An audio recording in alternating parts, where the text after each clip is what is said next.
अपने टाइम से काफ़ी आगे थी ये गाड़ी। और उस टाइम पे ऑटोमेटिक जो है बहुत कम गाड़ियों में हुआ करता था। ओवरऑल अगर क्लॉक की बात करें तो 35,000 किलोमीटर का ओनरशिप रिव्यू था ये। मतलब जब एक्सीडेंट हुआ था तो कभी कुछ चोट वोट आई या फिर कुछ नहीं आई। ये था कि दोस्तों, हमने आम जिंदगी में बहुत बार सुना होगा कि यार आज इस बिजनेसमैन ने इतने करोड़ की संपत्ति कमाई, इस बिजनेसमैन को ये फायदा हुआ। पर मैं आज एक ऐसे बिजनेसमैन के बारे में बात करने वाला हूं जिन्होंने अपने प्रॉफिट का 90% आम जनता की भलाई की सोच में खर्च कर दिया। तो जी हां दोस्तों, आज मैं बात करने वाला हूं रतन टाटा सर की, जिन्होंने 2010 में एक सपना देखा कि भाई मैं हर घर में एक गाड़ी खड़ी कर दूंगा, और वो गाड़ी है Tata nano. So without wasting a time हम आज इसी व्हीकल के बारे में बात करते हैं कि आखिर क्यों ये व्हीकल सक्सेसफुल नहीं रही। So welcome back to the channel guys, this is Sameer Khan and you are watching Moto World.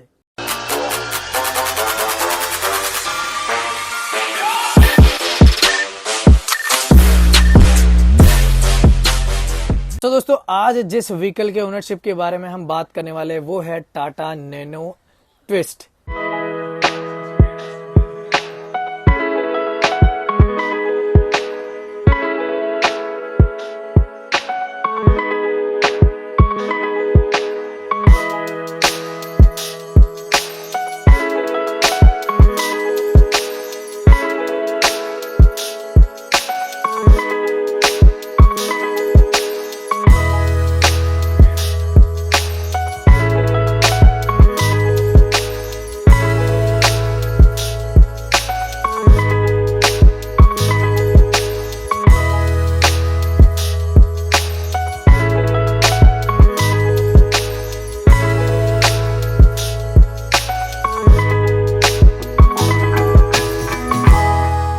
तो ये ऑटोमेटिक वर्जन है। तो भाई ये ना बहुत ही ज्यादा खास है मेरे लिए, क्योंकि मुझे इस गाड़ी से बहुत ज्यादा लगाव है। तो इसके ओनर को बुलाने से पहले मैं थोड़ा बहुत इसके स्पेसिफिकेशन की बात कर देता हूं। तो 2010 में इसका सबसे पहला वर्जन लॉन्च हुआ था, जिसके अंदर में सिर्फ और सिर्फ आगे का ही एक डिक्की खुलता था, जिसके अंदर में नॉर्मल स्पेस की बात करें तो ज्यादा कुछ स्पेस मिलता नहीं था। जैसा कि आप देख सकते हो कि इसमें सिर्फ और सिर्फ स्पेयर व्हील, एयर फिल्टर और थोड़ा बहुत इंजन के साथ में जुड़े मैकेनिज्म चीजें मिलती थी। बट जो ये वाला मॉडल है, जो कि लास्ट जनरेशन था, इसको डिसकंटिन्यू करने से पहले उसके अंदर में बहुत ज्यादा चेंजेस किए थे। देख सकते हो आप, इसका जो ओवरऑल लुक है वो काफी ज्यादा एनहेंस कर दिया है। तो अगर इसके इंजन स्पेसिफिकेशन की बात करें तो ये मिलती है हमें रियर इंजन के साथ में, जो कि 650 सीसी का इंजन है और जो पावर प्रोड्यूस करती है 37 bhp with 51 newton metre torque. तो इसका इंजन हमें जो मिलता है वो मिलता है पीछे। तो अभी यहाँ पे डिक्की है। वैसे ये एक खास बात है कि इस वाले वर्जन में आपको डिक्की मिलती है और ये अभी पूरा भरा हुआ है मेरे दोस्त बलूजा के सामान से। तो इसका जो इंजन है वो सारा का सारा हिस्सा मैकेनिज्म पीछे मिलता है और ये रियल व्हील ड्राइव है। तो ओवरऑल टेक्निकल स्पेसिफिकेशन की बात हमने कर ली। 5 गियर ट्रांसमिशन के साथ में आता है और ये Tata nano twist automatic version में आती है। तो अब बुलाते हैं हम इसके ओनर को और पूछते हैं कि जो ओनरशिप एक्सपीरियंस है वो कैसा रहा। सो दोस्तों, इस नैनो के ओनरशिप रिव्यू को जानने के लिए हम बुला चुके हैं अपने चैनल पे दीपक बलूजा, जो कि मेरा दोस्त है। तो welcome back to the channel Deepak, कैसा लग रहा है वापस मिलके? बहुत बढ़िया यार। तो मुझे ये जानना है कि टोटल इस गाड़ी को कितने साल हो गए हैं? टोटल इस गाड़ी को, क्योंकि मैंने सेकंड हैंड ली थी एंड मैंने ये लास्ट ईयर दिसंबर में ही परचेज की है, तो ऑलमोस्ट इसको अभी 8 साल जो है कंप्लीट हो चुके हैं इस गाड़ी को। एंड अभी तक ये 37,000 अराउंड किलोमीटर जो है वो चल चुकी है। तो जिसमें से तूने कितना चलाया है? और जब तूने इसकी ओनरशिप ली थी, स्पिनी से खरीदी थी ये, राइट, तो कितनी किलोमीटर चली हुई थी और उसके बाद कितने हजार किलोमीटर? मुझे 24,000 पे मिली थी और 1 साल के अंदर मैं इसको 13,000 ऑलमोस्ट चला चुका हूँ। अभी 1 साल भी कंप्लीट नहीं हुआ है, 1 महीना पड़ा हुआ है अभी। तो ये है। तो भाई काफी कुछ जानने को मिलेगा। तो सबसे पहले मुझे ये जानना है कि ये वाली व्हीकल ही क्यों? मैंने ये खरीदी थी 170 अराउंड पे, 1,70,000 रुपए में। 169 समथिंग थी, तो 170 कह सकते हैं। 1,70,000 मैंने खरीदी थी। जो मैंने ली, तो ऑब्वियसली बात है 2022 में अगर आप टाटा नैनो परचेज करो और 1,70,000 उसका प्राइस हो, तो हर कोई यही कहता है इतनी महंगी वो भी नैनो ली 1,70,000 देके। तो ये रिएक्शन थे। तो मुझे ये जानना है कि जब तूने इस गाड़ी को सर्च किया सेकेंड हैंड मार्केट में, तो ऑप्शन तो और भी लिए होंगे, तो कौन कौन सी गाड़ी देखी थी इस बजट में? एक्चुअली बाइक थी मेरे पास, बाइक में ले चुका था।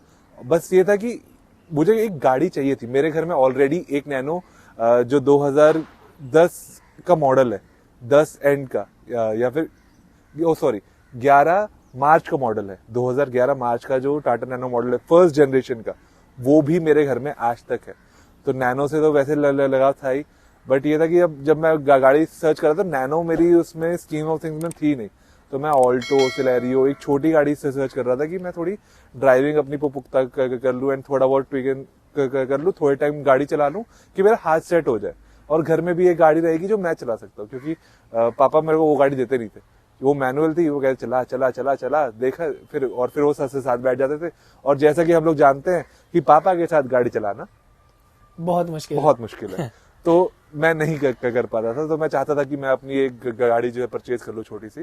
तो ढूंढते ये नैनो मुझे स्पिनी पे दिखाई दी थी, बट जैसे ही दिखाई दी, मैं टेस्ट राइड के लिए मैंने बुक किया, इतने में किसी ने इसकी बुकिंग कर दी थी। फिर मैंने कहा यार, तो हाथ से निकल गई, और मुझे मेरे बजट के अंदर यही मिल रही थी, क्योंकि मेरा बजट 2 लाख तो बिल्कुल नहीं था। मुझे ये था कि 1-1.5 लाख के अंदर मेरे को आराम से एक छोटी सी गाड़ी मिल जाए जिसको मैं 3-4 साल चला लूं और मेरा हाथ साफ हो जाए। और लकीली उस दिन मेरा क्रिकेट मैच था, मैंने उसे 50 मारी, मजा आया, पहली 50 थी मेरी।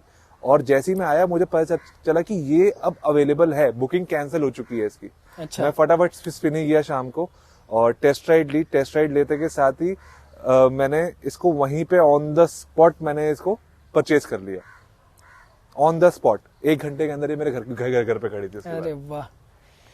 तो मुझे ये जानना है कि अभी 13,000 के अंदर में कितनी सर्विस इसकी करा चुका है? मैंने अभी तक एक सर्विस कराई है। अच्छा, एक सर्विस कराई है। क्या इसका किलोमीटर रहता है इसका सर्विस करवाने का? 10,000 किलोमीटर या 1 ईयर। तो मैंने अभी जब मैंने इसकी सर्विस करवाई थी, जब मैं लेके आया था, तो मैंने 4,000 अराउंड पे इसका सर्विसिंग करवाया था। 29,000 पे जब ये थी, तब मैंने इसकी सर्विस कराई थी। एंड उसके बाद अब टाइम आ चुका है, और ऑलमोस्ट 1 साल भी कंप्लीट होने वाला है, एंड 10,000 के किलोमीटर भी होने वाले हैं। तो अब इसकी सर्विस का टाइम आ चुका है। अच्छा, तो अच्छा मेरे को ये जानना है, जैसे तूने बताया कि तेरे पास में 2010 जो फर्स्ट जनरेशन की नैनो है वो भी है, और ये वाली तो खैर तूने ले ली जो हम जिसका आज रिव्यू कर रहे हैं। तो इसका मतलब तू मेरे लिए बहुत सही बंदा है जो पूरा बता सकता है कि क्या क्या चेंजेस इसके अंदर में आए। इतना इन डेप्थ में मैं भी नहीं बता पाऊंगा जितना तू बता पाएगा। तो थोड़ा सा बताएगा कि क्या क्या इसके अंदर में चेंजेस था, और इंजन को लेके कुछ चेंजेस मिला इसके अंदर में? सबसे पहले तो आवाज, पहले वाले वर्जन में जो आवाज थी, इसमें भी आवाज इरिटेटिंग है। सबसे जो मुझे नैनो की एक चीज लगती है, जो किसी को भी लगती है, एक स्कूटर की तरह आवाज करती है ये। जैसे 3 व्हीलर होता है वैसी आवाज आती है, फड़ फड़ फड़ फड़ फड़ फड़ फड़ फड़। तो वो आवाज इसके अंदर आती है। वो चीज जो है वो सबसे ज्यादा इरिटेटिंग है। फर्स्ट वाले वर्जन में और ज्यादा है, इस वाले में कम है। देन दूसरी चीज ये कि ऑटोमेटिक वर्जन है, साथ ही साथ जो इसके क्लॉज हैं, मतलब ये जो आगे का डैश है, अगर तुम आओगे मैं दिखाता हूँ। तो स्टार्टिंग में ये डैश थे, ये ब्लैंक आया करते थे, ये आपको अलग से लगवाने पड़ते थे। इस वाले वर्जन में ये साथ में आए थे। साथ ही साथ जो ये इसका म्यूजिक एरिया, म्यूजिक सिस्टम है, ये इसमें कोई चेंज नहीं हुआ। ये जैसा फर्स्ट वर्जन में आया करता था, आज भी वैसे ही आता है। मेन जो चेंज है वो है इसके गियर बॉक्स में। गियर बॉक्स इसका पहले बहुत नीचे हुआ करता था, अब ये ऊपर उठ के आ गया ऑटोमेटिक वर्जन के साथ। तो भाई दोस्तों देख सकते हो कि इसका जो इंटीरियर है, इसके अंदर में हमें 2 ग्लव बॉक्स मिलते हैं, और साथ में हमें 2 डिन स्पीकर मिलता है, और कंपनी फिटेड स्टेरियो मिलता है जिसके अंदर में ऑक्स, ब्लूटूथ वर्जन, सारी चीजों का सपोर्ट है। और ये है ऑटोमेटिक गियर। तो ये 5 गियर ट्रांसमिशन के साथ में आता है जो कि ऑटोमेटिक है, और इसके अंदर में आपका मैनुअल का भी ऑप्शन है। देख सकते हो आप, अगर चाहे तो मैनुअल भी इसे इस्तेमाल कर सकते हो। काफी देर तक जो रेव लिमिटर है वो होल्ड रहेगा। बाकी हम बात करेंगे इसके स्पेस के बारे में। तो मुझे ये जानना है कि इसका जो KMPL है, मतलब सबसे पहले तो ये जानना है कि 2019 में ये डिसकंटिन्यू हो गई थी, उसके बाद कभी ऐसा फील हुआ है कि यार सपोर्ट नहीं मिल रहा टाटा के शोरूम से, या टाटा के सर्विस सेंटर वाले इसको मतलब उतना ध्यान नहीं देते, क्योंकि ये उनके सबसे बेस मॉडल की गाड़ी है, और मेरे ख्याल से एंटायर वर्ल्ड में सबसे स्टार्टिंग अगर किसी को कार से करनी है तो यही व्हीकल हुआ करती थी। तो कभी ऐसा लगा है कि 2019 में डिसकंटिन्यू होने के बाद भी गलत डिसीजन था इसको लेने का? नहीं, ऐसा कभी फील नहीं हुआ। मतलब इसके जब भी मैं शोरूम गया हूँ तो मुझे बहुत अच्छे से ट्रीट किया गया, ऐसी कोई बात नहीं है। हाँ, कहते हैं कि टाटा की का सर्विस एक्सपीरियंस बहुत खराब होता है, वो कहीं ना कहीं आपको फील हो जाता है जब आप वहां पहुंचते हो कि मतलब जिस तरीके से ट्रीट किया जाता है नॉल। बट गाड़ी को लेके वैसे कोई दिक्कत परेशानी मुझे तो फील नहीं हुई थी उस टाइम तक। बस ये है कि हाँ, इसकी सर्विस कॉस्ट बहुत महंगी आई थी मुझे। मेजर सर्विस इसका हुआ था जब मैंने लास्ट टाइम कराया था, और अराउंड 10 से 12 हजार की बिलिंग आई थी। तो मैं बहुत शॉक हो गया था नैनो में 10 से 12 हजार की बिलिंग, इतनी मेजर सर्विस इसके अंदर। जबकि मैंने स्पिनी से इसको परचेज किया था, 3,000 भी नहीं चलाई थी, और इतनी मेजर से सर्विस डिमांड कर रही थी। तो उस मेजर सर्विस में क्या क्या चेंजेस हुए थे अगर याद हो तो? इसकी ब्रेक पैड्स हो गए, इसका इंजन ऑयल से लेके इसका जो कूलेंट है, एंड बाकी सारे जो ट्वीक एंड चेंजेस हैं, वो सारी चीजें जो है इसमें सेट हुई थी। बहुत ज्यादा मुझे क्योंकि गाड़ी के मामले में नॉलेज नहीं है टेक्निकल एस्पेक्ट्स का, तो काफी सारी चीजें थी अंदर तक। एसी का डीप क्लीन हो गया, डीप क्लीनिंग हो गया एसी वगैरह का, बहुत सारी चीजें थी उसके अंदर। तो उन्होंने लगा कर दिया था। तो मैंने फिर ये बोला था कि इतना तो नहीं करूंगा मैं, क्योंकि बजट उन्होंने ऑलमोस्ट मुझे 15,000 का बता दिया था। अच्छा। 10 तो मैं उन्हें बाद में लेके आया कैसे भी कर आके, और मैंने 8 पे फिर सेटल डाउन किया उस तो चीज। मतलब बोला 15,000 था, बट 8,000 तक पे सेटल डाउन हो गया। 8,000 तक पे सेटल डाउन हो गया। हाँ, एक चीज जो है इसका जो सस्पेंशन है, ठीक है, वो मुझे बोल रहे थे कि वो गया हुआ है, जबकि ऐसा कुछ नहीं था। बाहर चेक करवाया था? मैंने बाहर भी चेक करवा लिया, क्योंकि सस्पेंशन अगर जाएगा तो मुझे फील होगा गाड़ी चलाते वक्त, ठीक है। सस्पेंशन इसका कभी गया ही नहीं था।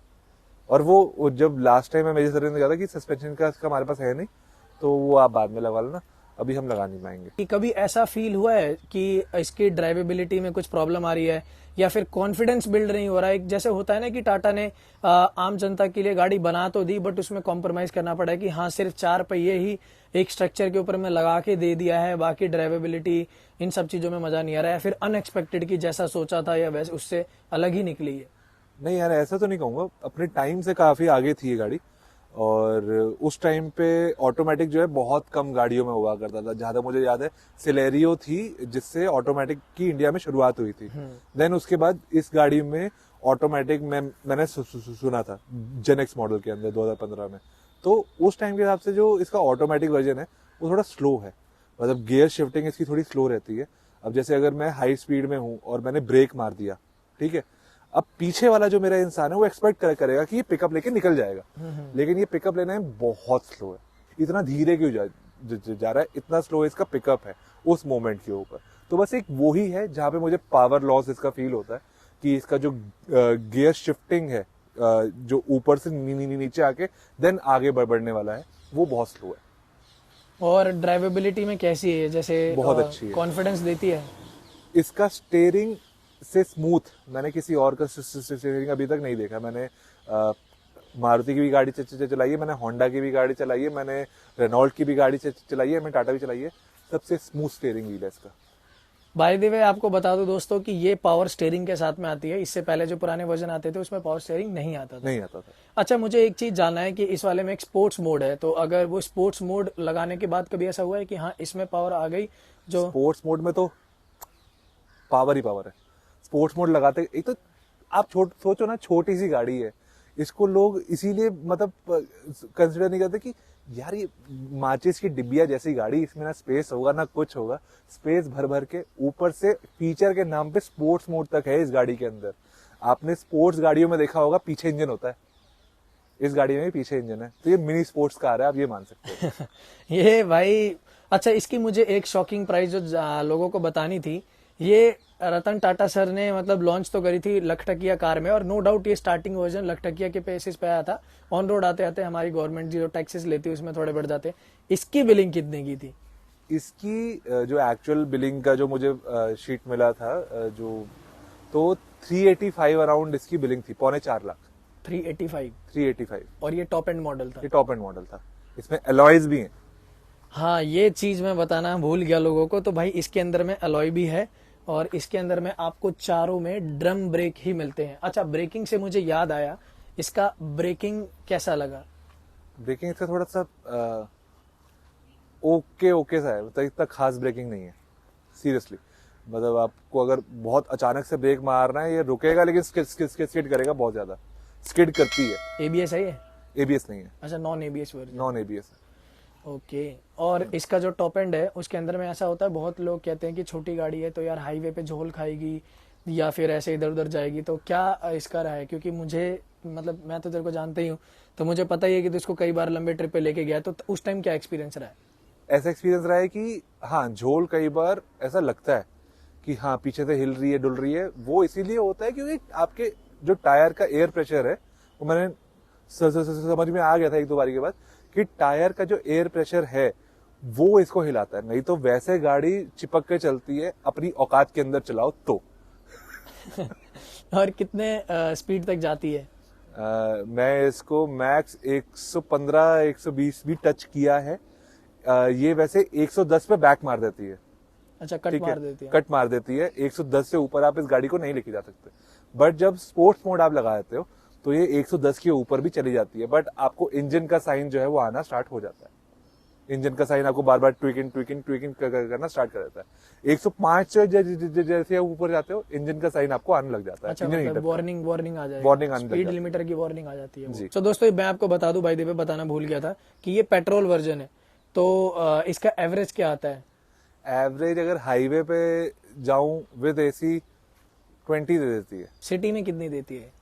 नहीं दे पाती अब जैसे जैसे ही जो इथेनॉल मिक्स पेट्रोल आने लग गया है, तो उसके बाद से तो एवरेज बिल्कुल ही गिर गई है। और अराउंड अब 15-16 मैक्स इतनी ही एवरेज निकल पाती है। अच्छा, कभी इसने हीट मारा है? जैसे कि दिल्ली में बहुत ज्यादा हीट रहती है, ये ऐसे गर्मी हीट में? नहीं मारा, लेकिन ये है कि हाँ जैसे कई बार ये फंस जाती है ना कहीं पे। क्या एक बार हुआ था कि इसके नीचे कोई बड़ा सा पत्थर था, ठीक है, और रेत थी जहां पे इसका टायर धंस रहा था, ठीक है। तो अगर मैं बैक करके इस साइड से निकालता, जो कि मुझे उस टाइम पे आइडिया नहीं था, तो शायद निकल जाती।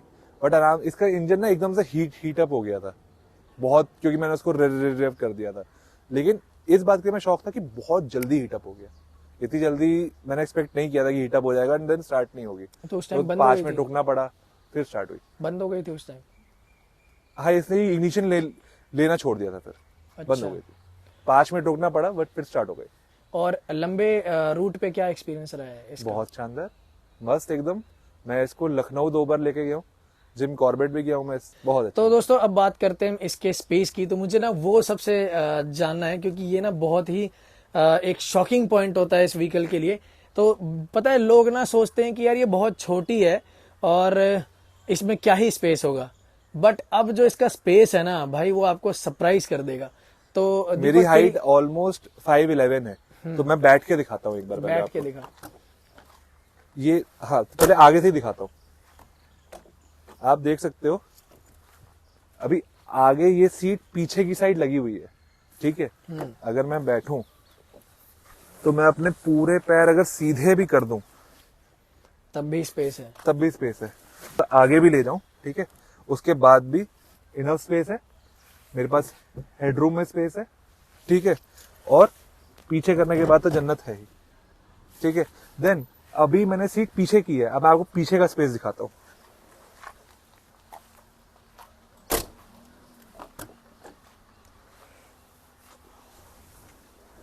अब आप ये देखिए, पीछे वाला भी कंफर्टेबली बैठ सकता तो है। हेडरूम भी काफी अच्छा खासा मिलता है इसमें, है? काफी अच्छा खासा हेडरूम है। अब ये कि आपको कभी दिक्कत नहीं आने वाली इसके अंदर। तो भाई ये ना सबसे शॉकिंग पॉइंट है इस व्हीकल का, कि भाई इसके अंदर में स्पेस इतना तगड़ा आता है। और ये जो इसका बीच का मिडल हम्प है ना, वो भी ना के बराबर है। तो मतलब 3 बंदे इस पर आराम से, और 3 बंदे तो क्या ही बताऊं, मतलब अगर दीपक जैसे हैं तब तो 3 बंदे हैं, और अदरवाइज मेरे जैसा तो भाई हम 4 भी बैठ के गए हैं इसके ऊपर। तो भाई सीरियसली मतलब अमेजिंग फैक्टर है कि इतनी छोटी व्हीकल दिखने में कितना ज्यादा स्पेस है इसके अंदर में। सो अब मुझे जो जानना है कि जैसे ये टाटा का लोहा जो भाई बहुत ही फेमस है, तो इसकी सेफ्टी को लेके कभी ऐसा कंसर्न रहा है कि यार छोटी सी है, कभी अगर ऊपर वाला ना करे, अगर एक्सीडेंट हो जाए तो कुछ डाउट रहता है कि यार सेफ्टी क्या रहेगी? मेरा हो गया था एक्सीडेंट आने के इसके 1.5 महीने में ही। मैं ऑफिस से जब निकला था तो रेड लाइट के ऊपर एक साइड से एक बोलेरो पिकअप ट्रक था, उसने आके इस वाले गेट पे हिट कर दिया था। अच्छा। और ये गेट पूरा डैमेज हो गया था, उसकी फोटोज वगैरह मैं शेयर कर दूंगा तेरे साथ, ठीक है। तो ये पूरा डैमेज हो गया था और ये आगे का ये जो फ्रंट वाला ये जो हिस्सा है, हाँ। ये पूरा डैमेज हो गया था। तो उस टाइम पे फिर उसके बाद अब तुम देख सकते हो कि अगर तुम्हें लग रहा है कि पता कि ये कभी डैमेज हुआ भी था तो, क्योंकि ये रिपेयर हुआ है और ये चेंज हुआ है। अच्छा, ये पूरा नया पैनल लगा है। ये वाला पैनल जो है ये नया लगा है, ये चेंज हुआ है तो ये तो और ये रिपेयर हुआ है। ये तो बिल्कुल ही फर्क नहीं पड़। ये भी रिपेयर हुआ है, ये भी रिपेयर हुआ है। अच्छा, ये वाला भी रिपेयर हुआ है। ये यहाँ पे हल्का सा, ओके। क्योंकि मैं चाह रहा था कि मेरा गेट भी रिपेयर ना हो, चेंज ही हो जाए। अच्छा। बट गेट अवेलेबल नहीं था। अच्छा। पूरे इंडिया में कहीं भी अवेलेबल नहीं था। तो ये तो एक कंसर्न है कि अगर कभी एक्सीडेंट होता है और गेट चला जाता है तो गेट मिलेगा नहीं। ऐसे वो ये रहेगा, हमेशा रहेगा, क्योंकि ये जो बाइक कह रहा हूँ, कार जो है 2018 में सिर्फ एक मॉडल बिका था, इसीलिए ये डिसकंटिन्यू हो गई थी 2019 में, कि इसकी प्रोडक्शन से लेके सब कुछ इसका टाटा ने बंद कर दिया था। अब तब से अगर आप अभी तक देखो तो 7 साल हो चुके हैं ऑलमोस्ट, और अभी भी ये क्या कहते हैं कि पार्ट्स अवेलेबल नहीं है। कम से कम 15-20 साल तक तो रहने चाहिए अवेलेबल। ये तो है वैसे फैक्टर। तो मतलब जब एक्सीडेंट हुआ था तो कभी कुछ चोट वोट आई या फिर कुछ? नहीं आई। ये था कि इम्पैक्ट तेज था, बट ये है कि गाड़ी हिली नहीं अपनी जगह से, अपनी जगह पे रही। डेंट आया लेकिन अंदर किसी को कोई नुकसान नहीं हुआ। सेफ्टी रेटिंग नहीं है इसकी, तो इसमें इतना कोई सेफ्टी का बहुत बड़ा वो नहीं है। बट हाँ, टाटा की बिल्ड क्वालिटी है तो इतना तो है कि किसी भी छोटी मारुति से तो बढ़िया ही है। बाय द वे मैं लोगों को बता दूं कि भाई ये दिखने में छोटी है, बट अगर इसकी हल्की की बात करें हम तो जो टियागो जो 5 स्टार रेटिंग के साथ में आती है उससे सिर्फ 200 किलो ही कम है यार। और इतने छोटे फॉर्म फैक्टर के हिसाब से काफी अच्छा मतलब है इसकी बिल्ड क्वालिटी। और वो बात अलग है कि कोई सेफ्टी पॉइंट्स नहीं मिले, इसको स्टार नहीं मिले। अच्छा, मुझे एक जो चीज जाननी है कि अगर लोग इसको कंसीडर कर रहे हैं, जैसे कि ये सेकेंड हैंड मार्केट में बहुत मिलती है और बहुत सही बताऊं तो एक बहुत ही क्लेवर डिसीजन होता है इसको लेने का, क्योंकि अगर आपकी फैमिली में 2 या 3 ही बंदे हैं तो बहुत मतलब अमेजिंग व्हीकल है ये फैमिली के लिए। तो क्या रेकमेंड करेगा? बहुत, अगर आपको ड्राइविंग सीखनी है, गो फॉर इट। बेस्ट गाड़ी है ड्राइविंग सीखने के लिए, और छोटी फैमिली के लिए तो है ही, और खुशियों की चाबी। तो एक कार का ओनर बना देती है ये गाड़ी जी। ओवरऑल अगर क्लॉक की बात करें तो 35,000 किलोमीटर का ओनरशिप रिव्यू था ये। तो दोस्तों यही कुछ रिव्यू था हमारा टाटा नैनो ट्विस्ट का, जो ऑटोमेटिक वर्जन के साथ में आती है। तो आई होप दोस्तों आपको काफी ज्यादा हेल्पफुल रही होगी ये वीडियो, और आपको कुछ भी पूछना है या फिर मेरे से कुछ रह गया होगा तो आप कमेंट में मुझसे पूछ सकते हैं। कोशिश ये रहेगी कि आपको सारी बातों का आपका जवाब मिल जाए।